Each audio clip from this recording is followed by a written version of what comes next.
War isn't something that usually gets paired with philosophy. Usually we think of philosophy as, thinking about art and aesthetics or thinking about ethics. But today we're going to talk about warfare, specifically in video games.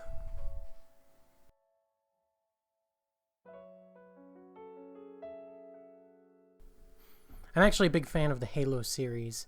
I guess I should say the trilogy, because 4 and 5 I didn't get into. In fact, I passionately hated 4. But let's talk about the philosophy of warfare in Halo. There are 3 things I want you to take away from this. The first is that new technology is always used to kill.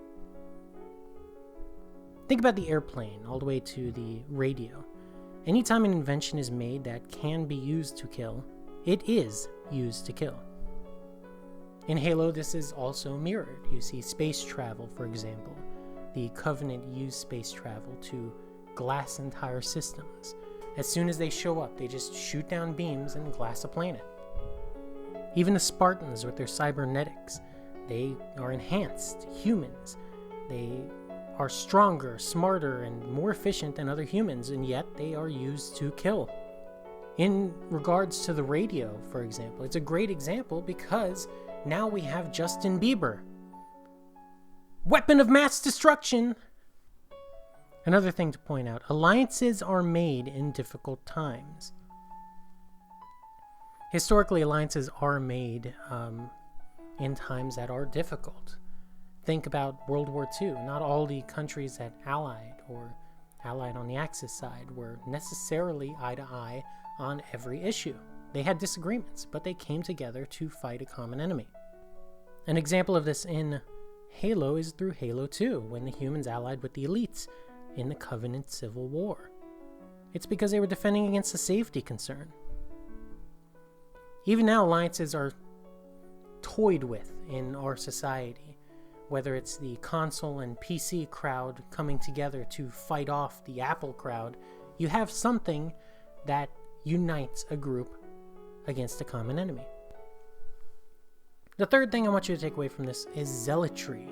Zealotry causes irrational fear. What does that have to do with warfare, though?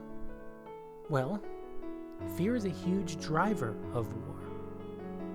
History has shown that holy wars are almost always irrational, whether it's the Crusades or the One Direction wars. Think about the Covenant, perfect example of zealots, religious zealots who are trying to activate the rings, thinking that it will take them on a great journey, not knowing that by activating the rings, you're going to basically destroy all life in that corner of the galaxy. They don't want to listen to reason. It doesn't matter to them. What matters is their belief, and that causes irrational fear. They even called Master Chief a demon as a result. Halo isn't the only universe with a philosophy of warfare that this pairs up to. You can see this in StarCraft, for example. You could see it in, actually pretty much any RTS that has war in it. I think it would be interesting to look at the elements of warfare and compare them to what is shown in the Halo trilogy.